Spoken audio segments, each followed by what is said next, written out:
మంచిర్యాల జిల్లా జన్నారం మండలం రోటిగూడ గ్రామంలో ఉపాధి పనికి వెళ్లి ఇబ్బందులకు గురవుతున్నారు. ఉదయం 6 గంటల నుండి మధ్యాహ్నం 1 నుండి 2 వరకు పనిచేయడం జరుగుతుంది. వాళ్లకు దినసరి కూలీ 100 నుండి 150 వరకు రావడంతో కూలీ పని చేసి బాధపడటం జరుగుతుంది. ఫోటో దిగితేనే మాస్టర్ వేయబడతారని గంటల వ్యవధిలో ఎండలో ఉండటం జరుగుతుంది. మాకు అన్యాయం జరుగుతుందని వాపోతున్నారు. 7కి అత్తను 11 దాకా చెప్తాను. ఫోటో దిగే వరకు ఆఖరులకు ఒకటైతాను. మాకు 100 రూపాయలు 150 బలిమీటికి పడుతున్నాయి. గాలి మీరు పని చేస్తలేరు, మీరు పని చేసిన కాడికి పడతాయి అంటారు. పని చేస్తలేవు అంటారు. మరి మొద్దులు మాది చేస్తాను.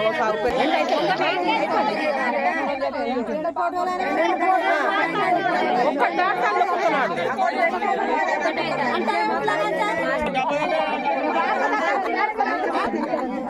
మాకు 300 పడేటట్టు 250